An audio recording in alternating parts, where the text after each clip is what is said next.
قل هل يستوي الذين يعلمون والذين لا يعلمون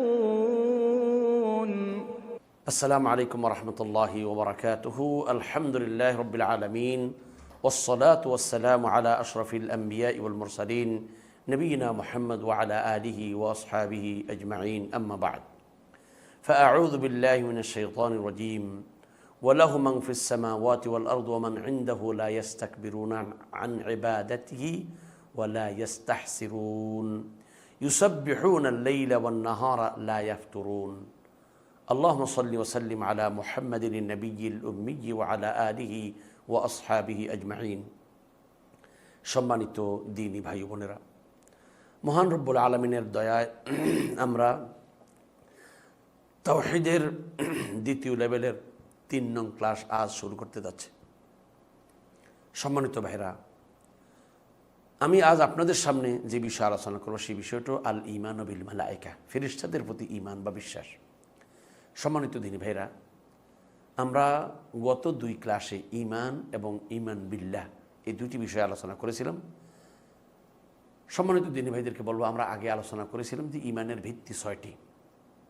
আল্লাহর প্রতি ঈমান, ফেরেশতাদের প্রতি ঈমান, আসমানি কিতাবসমূহের প্রতি ঈমান, নবী রাসূলগণের প্রতি ঈমান এবং পরকালের প্রতি ঈমান, তাকদীরের ভালো ও মন্দের প্রতি ঈমান। আজকে আমরা 3য় নম্বর যে ঈমানের 2য় নং যে ভিত্তি এবং 3য় নং ক্লাস, সেটা হলো যে ফেরেশতাদের প্রতি ঈমান সম্পর্কে আলোচনা করব।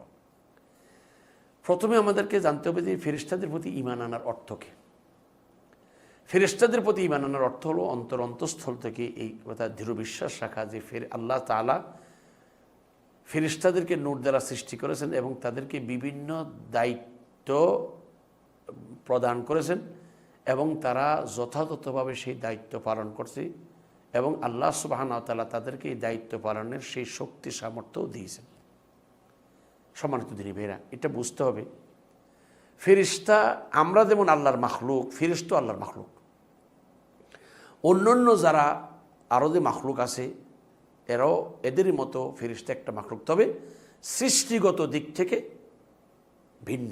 একটু পার্থক্যটা বোঝা যায়। যেন আমরা স্বাভাবিকত দেখি মানুষ, জিন, ফেরেশতা, অথবা ফেরেশতা, জিন, মানুষ, এই 3টার সৃষ্টি একটু জানেন। ফেরেশতা কিসের তৈরি একটু জানো। ফেরেশতা হলো যে আল মালাইকাতু জিসমুন নূরানিয়ুন ইয়াতাশাক্কালু বিআশকালিন মুখতালিফা ইল্লা আল কালব ওয়াল খিনজির। এটা কোনো স্কলারগণ এর ব্যাখ্যা বলেছেন যে ফেরেশতা হলো যে নূরের তৈরি একটি দেহ যা বিভিন্ন রূপ ধারণ করতে পারে, তোর কুকুর শুকুরের রূপ ধারণ করে না। তাইলে ফেরেশতা নূরের তৈরি এবং সে বিভিন্ন রূপ ধারণ করে। কখনো মানুষের বেশ ধরতে, তার একটা আসল আকৃতি আছে, কিন্তু সে কখনো মানুষের রূপ ধারণ করতে পারে, কখনো গাছের রূপ ধারণ করতে পারে, কখনো অন্য কোনো প্রাণীর রূপ ধারণ করতে পারে। তার বিপরীত আরেকটা অদৃশ্য জগৎ যেটা আমরা দেখি না। ফেরেশতা যেমন অদৃশ্য জগৎ, জিনও একটা অদৃশ্য জগৎ। জিন কাকে বলে? আল জিন্নু জিসমুন নারিয়ুন ইয়াতাশাক্কালু বিআশকালিন মুখতালিফাতিন হাত্তাল কালব ওয়াল খিনজির। জিন হলো আগুনের তৈরি একটি দেহ যা বিভিন্ন রূপে রূপান্তরিত হতে পারে, এমনকি কুকুর শুয়োরের রূপও সে ধারণ করতে পারে। ফেরেশতা যেমন অদৃশ্য, জিন অদৃশ্য, তবে পার্থক্যটুকু ফেরেশতা হলো নূরের তৈরি আর জিন হলো আগুনের তৈরি। আর মানুষ হলো মাটির নির্যাস থেকে তৈরি। আল্লাহ ওয়ালাকাদ খালাকনাল ইনসানা মিন সুলালাতিন মিন তিন, আমি মানুষকে মাটির নির্যাস থেকে তৈরি করেছি। তাইলে ফেরেশতা নূরের তৈরি, জিন আগুনের তৈরি, আর মানুষ মাটির নির্যাস থেকে তৈরি। তবে মানুষের মধ্যে 4টা জিনিস আছে, মাটি, আগুন, পানি, বাতাস, 4টা জিনিস তার মধ্যে আছে। সম্মানিত দ্বীনি ভাইরা, এবার আসুন তাইলে আমরা প্রথমটা বুঝলাম ফেরেশতার প্রতি ঈমান আনার অর্থ কি বুঝলাম।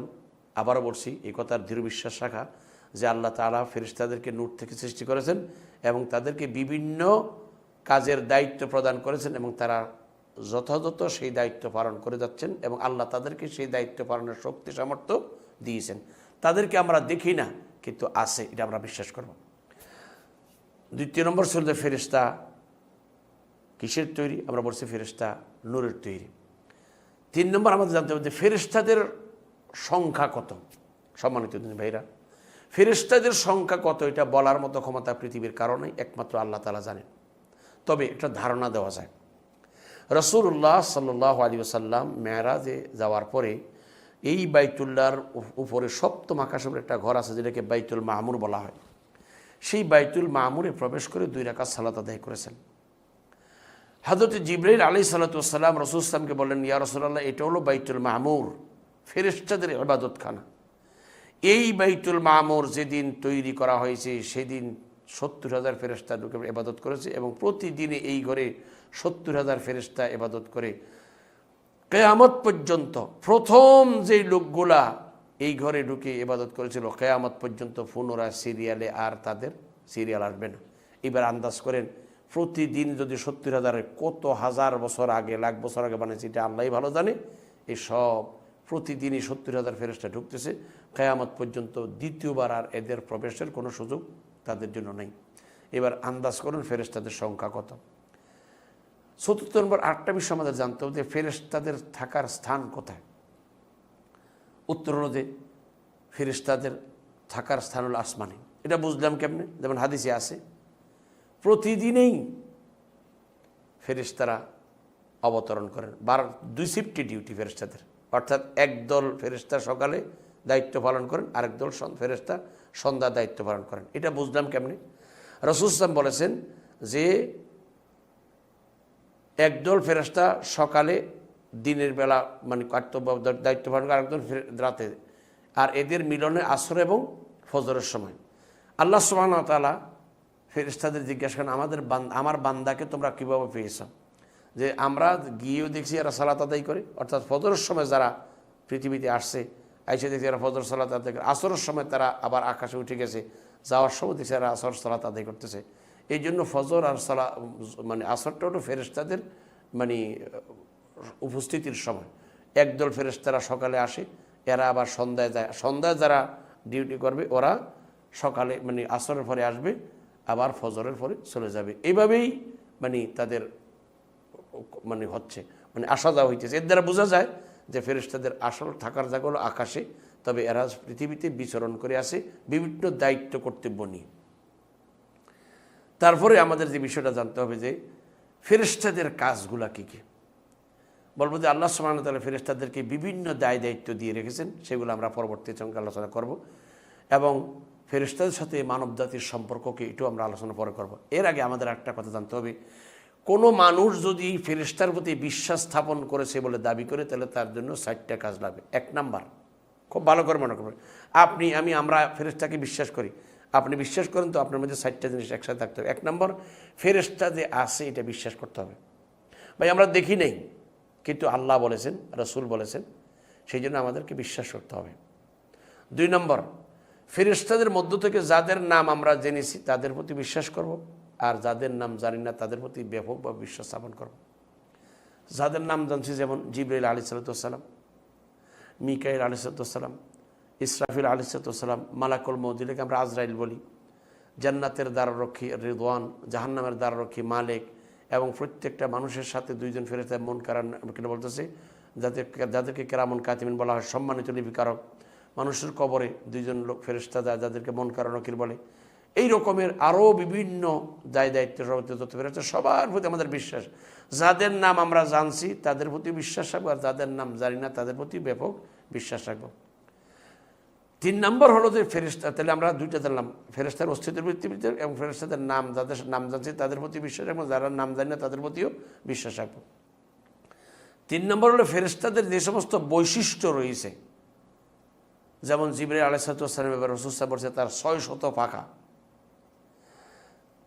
জিবরাইল আলাইহিস সালামকে আল্লাহ রাসূল দেখেছেন তার 600 পাখা রয়েছে, এবং তার আকৃতি এত বড় যে আসমান জমিনটা বেষ্টন করে নিয়েছে, পূর্ব পশ্চিমকে বেষ্টন করেছে, এত বিশাল আকৃতির।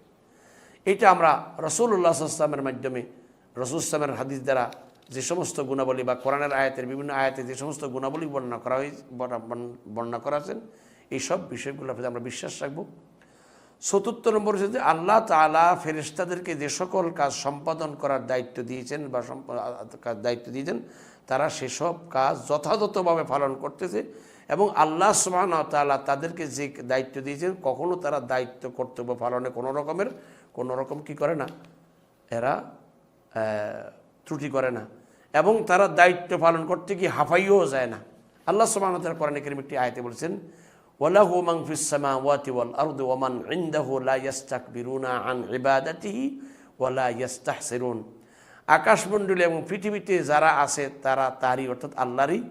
আর বলছেন কেউ তার আর তার সান্নিধ্যে অর্থাৎ আল্লাহর নিকটে যারা আছেন, যে ফেরেশতারা রয়েছেন, তারা অহংকার বশত আল্লাহর ইবাদত করা থেকে বিমুখ হয় না এবং তারা কখনো ক্লান্তি বোধ করে না। আমরা মানুষ কখনো ইবাদত করতে করতে কাজ করতে হাঁফাইয়ে যাই, ফেরেশতারা হাঁফাইয়ে যায় না, ক্লান্ত হয় না, বরং তারা ইবাদত করতে থাকেন। আল্লাহ তাদেরকে সেই শক্তিও দিয়েছেন। এছাড়া ফেরেশতাদের সাথে মানব জাতির সাথে একটা গভীর সম্পর্ক। দেখুন, এই মানব জাতির সৃষ্টি থেকে নিয়ে শেষ পর্যন্ত ফেরেশতার সাথে গভীর এক সম্পর্ক রয়েছে। কেমন? দেখুন, আল্লাহ সুবহানাহু যখন আদম আলাইহিস সালামকে বানানোর ইচ্ছা করেন, প্রথমে ফেরেশতাদের সাথে সামনে প্রস্তাব রেখেছেন, তারপরে ফেরেশতাদের মাধ্যমে মাটি সংগ্রহ করেছেন, এরপরে ফেরেশতাদেরকে আদমকে সিজদা করার নির্দেশ দিয়েছেন, অর্থাৎ আদমকে সিজদা করার জন্য ফেরেশতাদেরকে নির্দেশ দিয়েছেন। তারপরে মানুষের মায়ের গর্ভে যখন সন্তান আসে তখন ফেরেশতারা তার ভালো মন্দগুলো লিখেন। প্রত্যেকটা মানুষের সাথে দুইজন ফেরেশতা থাকেন। কবরে রাখা হলে সেখানে তাদের প্রশ্ন করার জন্য ফেরেশতা দেন, এবং দুনিয়ায়ও বিভিন্ন কাজে মানুষের হেফাজত করার জন্য, মানুষকে সেফ করার জন্য, রক্ষা করার জন্য আল্লাহ পাক বিভিন্ন রকম ফেরেশতাকে নিয়োজিত করে রেখেছেন বা নিয়োগ দিয়েছেন। এক কথায় একজন মুমিনের সাথে, মানবের সাথে ফেরেশতার একটা গভীর সম্পর্ক রয়েছে। জীবনের প্রতিটি কাজে ফেরেশতার সাথে, মুমিনের সাথে, মানুষের সাথে সম্পর্ক রয়েছে। এবার আসুন, ফেরেশতাদের কাজ সম্পর্কে আমাদের একটু হালকা ধারণা রাখা দরকার। প্রিয় ভাইরা, ফেরেশতাদের তারা বহু কাজ দিয়ে রেখেছেন। যেমন জিবরাইল আলাইহিস সালামের কাজ ছিল আল্লাহর ওয়াহি, আল্লাহর বাণী নবীদের কাছে পৌঁছানো। মিকাইল আলাইহিস সালামের কাজ হলো যেমন বৃষ্টি পরিচালনা করা, উদ্ভিদ উৎপন্ন করা, এটার কাজ জিবরাইল। আজরাইল বা মালাকুল মউতের কাজ হল মানুষের রূহ কবজ করা। ইসরাফিল আলাইহিস সালামের দায়িত্ব হলো, কাজ হলো যাতে সিংহে ফুৎকার দেওয়া। আপনারা জানেন, কিয়ামত যেদিন ইসরাফিল সিংহে যখন ফুৎকার দিবেন, আসমান জমিন সব ভেঙে লণ্ডভণ্ড হয়ে যাবে। এছাড়াও প্রত্যেকটা ব্যক্তির আমলনামা লেখার জন্য ফেরেশতা নিয়োগ করা হয়েছে। এছাড়াও আরও বিভিন্ন দায়িত্ব আল্লাহ সুবহানাহু ওয়া তাআলা ফেরেশতাদেরকে দিয়েছেন। এক কথায় আল্লাহ সুবহানাহু ওয়া তাআলার কোনো ফেরেশতা বেকার অলস বসে নেই। কোনো না কোনো কাজে, কোনো না কোনো দায়িত্বে তারা রত আছেন এবং আল্লাহর জিকির আজকারে তারা ব্যস্ত আছেন। এরা কখনোই ক্লান্ত হয় না এবং দায়িত্ব করতে পারেন, কোনো অলসতা বা অবহেলা কখনো করেন না। সর্বশেষ যে কথাটা বলবো, যে ফেরেশতাদের প্রতি ঈমান আনার যে গৌরবময় ফলাফল, যেটা একটা হলো যে আল্লাহর মহত্বতা, মর্যাদা, শক্তি ও তার রাজত্ব সম্পর্কে জ্ঞান লাভ করা, যে আল্লাহ যে কত মহান, এই বিশাল বিশাল ফেরেশতাদের তিনি তৈরি করেন এবং সব আল্লাহর হুকুমের সামনে মস্তক অবনত করে আছেন। এবং 2 নম্বর হচ্ছে যে আল্লাহর শুকরিয়া আদায় করা, যে আল্লাহ বনি আদমের হিফাজতের জন্য, বনি আদমের আমলের সংরক্ষণের জন্য আল্লাহ পাক ফেরেশতা নিয়োগ করেছেন। 3 নম্বর, ফেরেশতাদের প্রতি ভালোবাসা হবে যারা আল্লাহর ইবাদতের প্রতি প্রতিষ্ঠিত আছে, কখনো আল্লাহর নাফরমানি করে না। এছাড়াও আরও অনেকগুলা ফলাফল রয়েছে। সম্মানিত দিনী ভাইরা, আসুন আমরা এই কথাগুলো ভালো করে বুঝে অন্তঃস্থলের মধ্যে গেঁথে রাখার চেষ্টা করি। আল্লাহ আমাদের সকলকে বোঝার তৌফিক দান করুন। আমিন। ওয়া আখিরু দাওয়ানা আনিল হামদুলিল্লাহি রাব্বিল আলামিন। আসসালামু আলাইকুম ওয়া রাহমাতুল্লাহি ওয়া বারাকাতুহু। قل هل يستوي الذين يعلمون والذين لا يعلمون